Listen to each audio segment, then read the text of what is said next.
Amiga, date cuenta, es el programa donde hablaremos de los temas aterrizados hacia la mujer, la verdadera representación de la mujer. Vamos a hablar de familia y vamos a hablar de la defensa de la niñez. Así que los invito a ser parte de este programa para que juntos podamos confrontar las mentiras del progresismo y demostrar lo que significa la defensa de la mujer, la libertad y la familia. Para Ana Bejarano, las únicas que representan la causa de la mujer son aquellas que son de izquierda. Soy Carol Borda y esto es Amiga, date cuenta.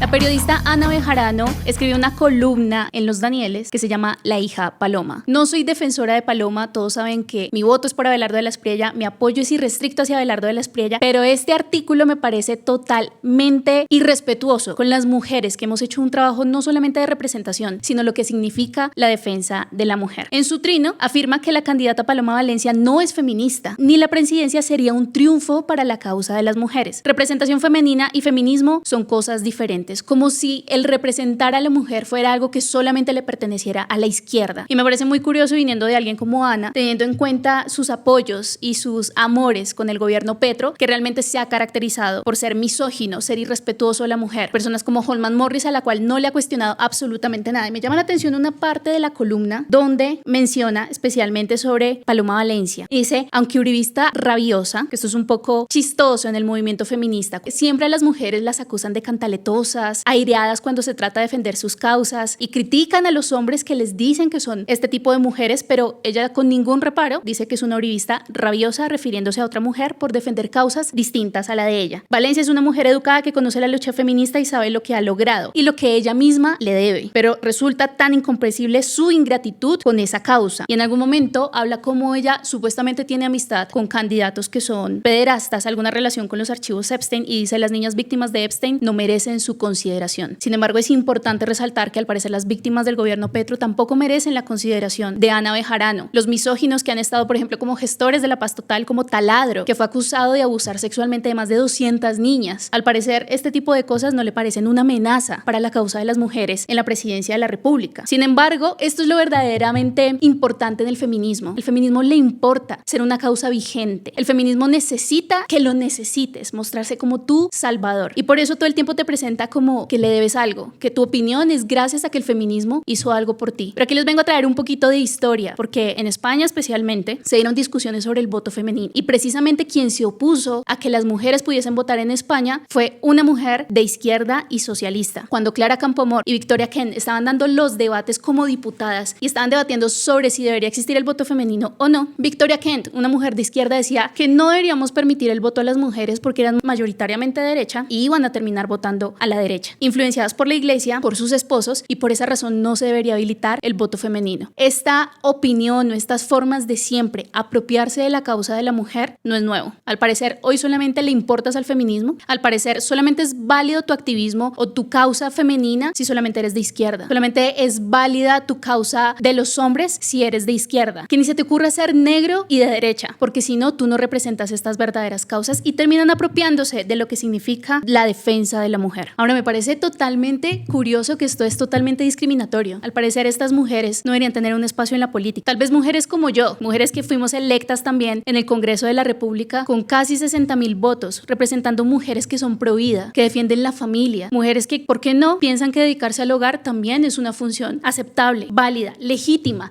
y libre de cada mujer de decidir su forma de defender la vida o de tener opiniones políticas. Las mujeres como yo también existimos, así les duela a la izquierda. También tenemos representatividad y somos una opción real en el gobierno y en la administración. Y me parece curioso porque también encontré no solamente esta narrativa en este artículo de opinión, sino incluso cuando recién se llevó a cabo la elección a la Cámara de Representantes en el caso de Bogotá y quedé electa gracias a 59,000 personas que creyeron en estas ideas y en esta causa por la mujer abiertamente pro vida y a favor de la familia. No se hicieron esperar los comentarios. Miren este trino. Y como siempre, Bogotá perdiendo. No solo quedó jubinado, sino los antiderechos no se rinden y eligieron a Carol Borda. Maldita sea, Carol Borda, la provida, pasó a la Cámara de Representantes por Bogotá. Se quemó Polo Polo, pero entró Carol Borda. En fin, supongo que no todo podía ser perfecto. No sé qué tenía que ver ahí Polo Polo conmigo, pero bueno. Carol Borda probablemente sea la representante a la Cámara por Bogotá. ¡Qué asco! Se quemó Polo Polo, pero va a entrar Carol Borda. Lo dice esta persona con esta bandera de Palestina que ya podemos identificar claramente cuál es su postura ideológica. Y esta me causó curiosidad. Por fin, con la edad suficiente, ejerzo mi derecho al voto y mi deber al voto. Me emociona poder contribuir como ciudadana colombiana buscando elegir lo que creo mejor para mi país. Jennifer Pedraza al Senado, que es una mujer de izquierda pro aborto feminista, y Carol Borda a la Cámara de Representantes. Al parecer ella sí logró entender que en una democracia todas las mujeres tenemos una voz y es válida y no necesitamos pedirle permiso al feminismo para poder defender nuestras causas. Finalmente, porque este feminismo se enamoró tanto de la causa ideológica, se enamoró tanto del aborto, que se olvidó de la mujer misma, y por eso mujeres como yo, mujeres tal vez como Paloma Valencia, son una opción real. Nuevamente, no estoy haciendo ninguna campaña para Paloma Valencia, pero lo que nos representa a nosotras es precisamente la defensa de la democracia, la defensa de la libertad, y entender que hoy para las mujeres ya no es válido salir a desnudarse a las calles, atacar a los hombres por el simple hecho de ser hombres o buscar favores por el simple hecho de ser mujeres. Ahora también les quiero traer el caso de una amiga, Karen Quiñones, una amiga muy especial que conocí en el activismo de lo que significa ser mujer, contando su historia en un podcast muy famoso que se llama Vos Podés, de Tatiana Franco, donde ella en su juventud decidió ser hombre trans y en medio del proceso se dio cuenta que no era lo que ella necesitaba, se arrepintió y decidió de transicionar. Así que quiero que me acompañen con una fracción del podcast al cual están todos cordialmente invitados a poder ver este tipo de contenido que es tan necesario darle una voz. Mi plan era empezarme a hormonizar.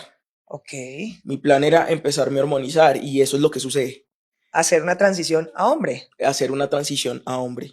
Se me diagnostica con este tema de la disforia en una sola cita de 20 minutos, 15, 20 minutos. No puedo creer, o sea, fue una conversación rapidita. Sí. Entonces ¿Con ya, un psicólogo? Psicólogo y psiquiatra. Ok. Entonces ya posterior endocrino, hormonización y pues arrancar. Todo proceso mental debería llevar un conducto lo suficientemente serio y responsable para este tipo de diagnósticos, independientemente sea cual sea. Que hubiese pasado donde se me hubiese dado la trazabilidad correcta a ese tema mental y se hubiesen dado de que realmente entonces no era una disforia, sino un tema de baja autoestima, que eso me estaba generando una depresión. Los invito a que puedan escuchar toda su historia porque esto es lo importante. Ella estaba contando su historia personal, su propia experiencia. Pero nuevamente, así como a las feministas no les sirve que haya mujeres de derecha y las anulan para defender la causa de la mujer, pues al movimiento trans tampoco les sirven esas voces de personas que atravesaron un proceso de transexualidad y que hoy les afectó no solamente su salud mental, sino también su salud física. Hoy Karen atraviesa temas de salud como por ejemplo, nunca volvió a recuperar su voz. Hoy tiene una voz masculinizada de cierta forma porque los efectos de las hormonas son irreversibles. Efectos en su salud, en sus huesos y en sus riñones. ¿Por qué? A causa de la transexualidad que hoy se vende como salud y como mercado de identidades. Pero al parecer esta voz no es válida y por eso activistas trans, LGBT, del feminismo, que suelen apropiarse de todas las causas, secuestran estas voces y no solamente las invisibilizan, sino que las censuran y las atacan por contar una narrativa que no les sirve a ellos como activistas. ¿Cierto? Claro. Hubiese sido totalmente diferente, el manejo hubiese sido totalmente diferente y pues a este punto de mi vida no estaría con muchas cosas. Entonces empiezo a inyectarme testosterona, hormona masculina. En mi caso, poco supe de las consecuencias que se darían y básicamente la hormona iba a ser por el resto de mi vida. Básicamente. Que te tenías que estar inyectando. Claramente para poder tener los niveles de testosteronas adecuados para que el cuerpo se sostenga y se mantenga. ¿Y cada cuánto tenías que aplicarte? A ver, empezamos con cada 15 días. Sí. Cada 15 días y eso empezó a generar muchos cambios en mí. Entonces, pues, lo que sí me dijeron es que esto iba a ser lo máximo. O sea, porque iba a empezar a verme realmente como yo quería verme y que el tema de la autoestima básicamente iba a mejorar 100%. En ese momento, para mí empieza a haber un choque bastante fuerte, incluso hasta mental. O sea, muy fuerte, porque empiezan a haber cambios. Miren, este tipo de personas dicen que Karen haya contado su experiencia personal resulta automáticamente en el apoyo de procesos de tortura y de conversión de personas que tengan estos cuestionamientos en su identidad o otras identidades distintas en el marco de la transexualidad. Pero lo que es interesante es cómo nadie dice nada respecto a que la mayoría de los activistas en este video son hombres, intentando invisibilizar la experiencia de Karen. Hombres que todo el tiempo se mofan de no solamente las posturas o las mujeres que dicen, hey, lo que están haciendo los hombres transexuales de robarnos espacios como la política, como los deportes, como la salud, como el mismo nombre. Hoy se está buscando eliminar la palabra mujer de todo documento. Ya no estamos hablando de mujeres gestantes, estamos hablando de personas gestantes. Ya no somos mujeres lactantes, ahora somos personas que lactan. Hoy se está buscando borrar y eliminar la categoría de mujer y que haya mujeres incluso dentro del feminismo que están cuestionando estas cosas. Al parecer, automáticamente eres una discriminadora, transfóbica, ignorante, una persona que no le da lugar a las mujeres que no se ven como nosotras. Así que yo les quiero mostrar solamente una parte, un video de uno de los activistas que abiertamente ataca a las mujeres que cuestionan este tipo de posturas y dicen que él, a pesar de no tener ovarios, de no tener fenotipo, de no tener en su genética lo que significa ser mujer, sencillamente somos transfóbicos por no defender lo que él defiende. Invitar a activistas antiderechos sin contrapreguntas ni contexto es amplificar un discurso violento y falso. Esto hace parte de una agenda promovida por los ultraconservadores que han impedido la prohibición de las prácticas de conversión, que son formas de tortura contra personas con orientaciones sexuales e identidades de género diversas. Que son realizadas por algunas asociaciones religiosas de laicos como Lazos de Amor Mariano,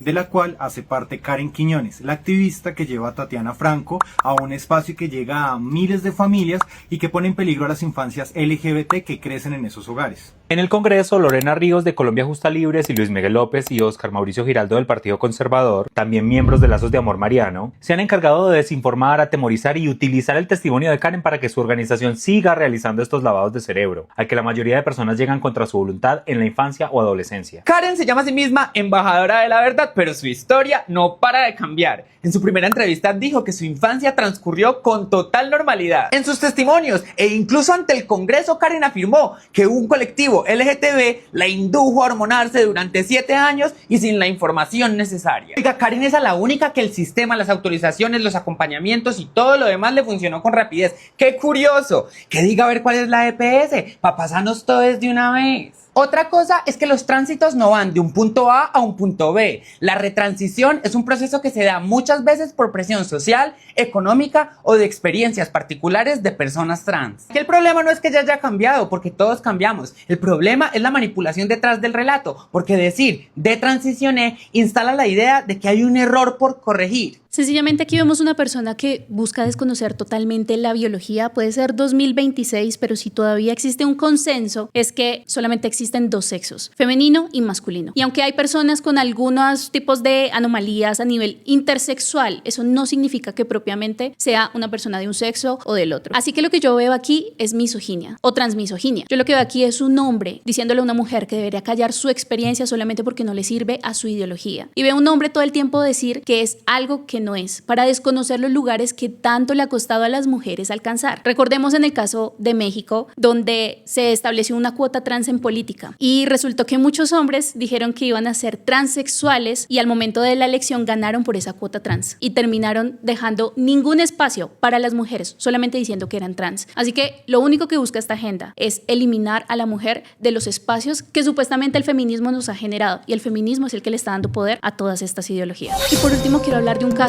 que es muy lamentable que se dio en Argentina hace una semana. No podemos terminar este programa sin hablar de las consecuencias del feminismo o de un sistema judicial ideologizado, donde ve a las mujeres como seres de luz, mujeres incapaces de mentir, mujeres incapaces de violentar, mujeres incapaces de desconocer la necesidad de los más débiles, como en este caso los niños, o mujeres cómplices a actos de violencia que afectan a tantos niños. Son innumerables los casos de niños víctimas, no solamente de sus madres, sino también de sus padres o de sus padrastros, donde seguramente muchas de ellas fueron cómplices en estos actos de violencia y de asesinato, como fue el caso de Ángel. Acompáñenme a ver este video. Después le van a venir a buscar ellos.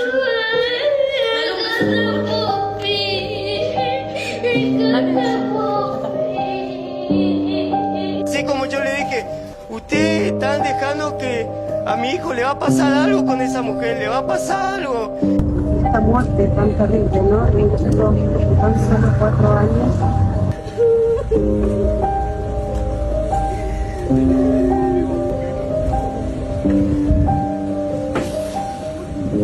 Por ser mujer, porque la justicia hoy en día, la mujer tiene toda la razón en todo, el hombre no. Si lo hubiesen escuchado a Ángel, si nos hubiesen escuchado a nosotros, Ángel lo tenemos vivo y lo estamos velando todo roto, todo cosido, nene. ¿Por qué? O sea, lo mataron y después me lo destrozan. Y Ángel tiene que demostrar cómo lo mataron ahora. Ángel, yo lo conocí en el jardín, siempre asistió con Lorena y su papá, las hijas de Lorena. Una familia hermosa, un nene bien criado, un amor. Súper bueno el nene, no tenía maldad. Yo no sé por qué se lo dieron a esta persona cuando él no lo conocía. Demacrada e irreconocible, así llegaba a la comisaría de Radatí la mamá de Ángel para ser detenida por el homicidio de su propio hijo. Se habla de 20 lesiones en el cráneo y también de una testigo que dice que los últimos días lo obligaban a taparse la cabeza para ocultar los golpes. La madre de tu hijo, que lamentablemente lo es, ahora está detenida y con esta imputación, y el padrastro también, ¿no? Vamos a pedir justicia y si hay más gente involucrada, la vamos a hacer que paguen.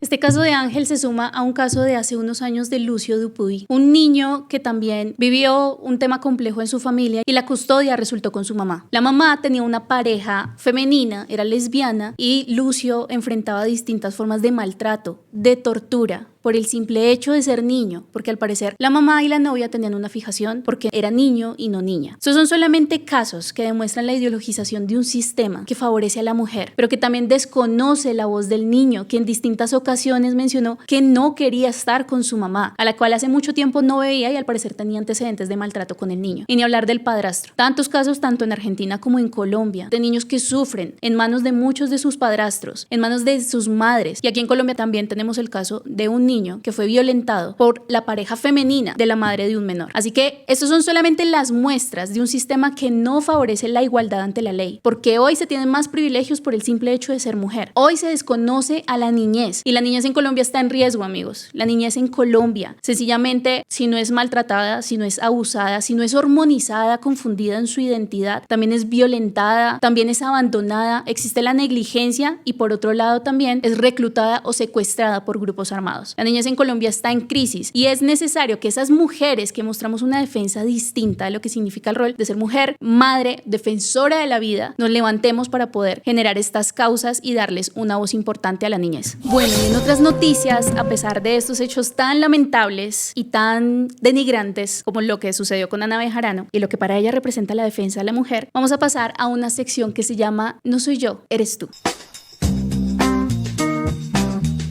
Así que vamos a ver noticias importantes que tenemos en redes sociales respecto a la política colombiana o a contextos que tengan que ver con nosotras las mujeres. Bueno, y empezamos con una noticia que de que hablar hace alrededor de una semana de nuestro querido presidente Gustavo Petro, donde los comentarios misóginos y relacionados todo el tiempo a la sexualidad de la mujer es una fijación que tiene este presidente. Así que, como acostumbra en su Consejo de Ministros, quiero que escuchen las siguientes afirmaciones que tiene nuestro presidente Petro. Por favor, les suplico que apliquen lo que estamos diciendo. Sigamos, pero nos toca irnos. Sí, presidente. Pues quería hacer una acotación al respecto. Y qué pereza tener a jefe a Petro aquí entre nos. Para el sector lechero, con la Agencia de Desarrollo Rural, el Ministerio de Agricultura. Adicionalmente tenemos unos proyectos. No sea mucho tilín y nada de paletas. Adicionalmente tenemos unos A veces nos pasa eso a los hombres, ¿cierto? A las mujeres también. Mucho tilín, habladera y de aquello nada. Entonces es tilín, nada de paletas. Ahí tengo una foto de hermosas que acaban de llegar, de lo que va a ser un batallón en campaña. Pero no es... A mí me sacó la chispa Shakira cuando dijo las mujeres facturan.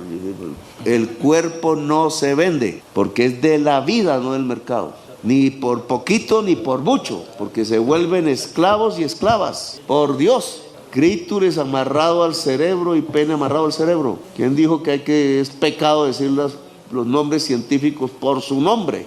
En la sexualidad juega el cerebro, la sensibilidad está ligada a los nervios y los nervios llegan al cerebro. Es decir, primero me da pesar con la pobre funcionaria, ¿no? No sé cómo es que una feminista promedio diría que esto es mansplaining. Una feminista promedio diría que esto es un hombre explicándote cosas a ti como mujer, como si tú no tuvieras la capacidad ni de explicarlas, ni de decirlas, ni defenderlas, ni argumentarlas. Primero, la interrupción constante, que es totalmente grosera, pero la fijación que Gustavo Petro tiene con la sexualidad, con la mujer, con con sus partes íntimas, con su clítoris, con su cerebro. La forma en la que él todo el tiempo habla de esta forma tan peyorativa y misógina de la mujer y su sexualidad, de verdad que es algo que no sé cómo se pueden soportar esto. Ahora, está hablando de la sexualidad de la mujer y de facturar, ¿no? De qué tipo de cosas está. ¿Cómo es que él automáticamente hace esa relación entre vender el cuerpo o no venderlo? Porque la política de la vida y de la sexualidad y de las mujeres de disfrutar su sexualidad. Es decir, los comentarios de Petro son totalmente misóginos e irresponsables y me da pena ajena. Como dicen hoy en día, nos da puro cringe. Por otro lado, miren esta noticia donde el COI, el Comité Olímpico Internacional, decidió por fin excluir a las mujeres trans de las competiciones de las categorías femeninas. Y, amigas, dense cuenta, siempre tuvimos la razón. No sé si se acuerdan en los Juegos Olímpicos, en estas competencias de boxeo, donde fue muy conocido el caso de Imán Jalif, un boxeador de Oriente que fue muy cuestionado ya que su competidora femenina no duró ni 20 segundos en la competencia, al decir que los golpes de este hombre eran demasiado fuertes. Y no solamente él, sino que también había otro competidor tailandés que decía ser mujer, pero luego por distintas filtraciones nos dimos cuenta que los exámenes tanto de Imán como de Lin Yuting eran hombres con cromosomas XY. Y esto seguramente va a ser algo fuertemente criticado por los activistas trans, pero la verdad defendemos totalmente la postura de la COI. Es que era obvio, las diferencias en testosterona son abismales entre un hombre y una mujer. Las diferencias óseas, en altura, en fuerza, son abismales. Recordemos el caso de Lía Tomás, un hombre que cuando competía en la categoría de natación como hombre ocupaba los puestos entre 500, 400, pero luego de su transición y competir en deportes femeninos alcanzó el primer puesto, borrando a todas las demás mujeres. Nosotras nos estamos defendiendo estos espacios y me sorprende que colectivos como feministas sean los que estén hoy criticando estas posturas y que estén criticando las decisiones que además son tomadas desde la ciencia, son basadas en ciencia, con los resultados de las diferencias biológicas que hoy permiten a las mujeres tener la libertad. Además, ¿cuántas mujeres deportistas no han sido activistas de la causa de la mujer? Tal vez muchas de ellas de derecha, para pesar de Ana Bejarano, pero que están en desacuerdo con que los hombres biológicos participen en deportes femeninos. Muchas de ellas se han negado a participar de estas competiciones, han hecho marchas, plantones, procesos en medios de comunicación, activismo judicial para demostrar que son las mujeres que están siendo borradas por esta causa, donde los hombres dicen ser mujeres. Recordemos que si los hombres dicen que pueden ser mujeres, entonces los derechos de las mujeres ya no significan nada. Amigos, este fue el primer programa de Amiga, Date Cuenta, así que quiero leerlos en los comentarios. ¿De qué más les gustaría que hablaran? ¿Qué cosas les gustaría ver en el programa? Estoy dispuesta y disponible. ¿Saben por qué? Porque aunque fui representante de la Cámara Electa, que fue algo que no mencioné al principio, creo que estos temas son importantes, no solamente por cercanía, sino para poder darnos cuenta que el contenido digital es un campo de batalla de las ideas que, al fin y al cabo, muchos menosprecian las ideas, pero las ideas mueven el mundo. Si no, no estaríamos metidos en el problema en el que estamos hoy en día gracias a que alguien llamado Carlos Marx escribió El Capital. Así que muchas gracias por acompañarme hoy en el programa y cada semana estaremos compartiendo contenido que pueda mostrar la verdadera defensa de la mujer.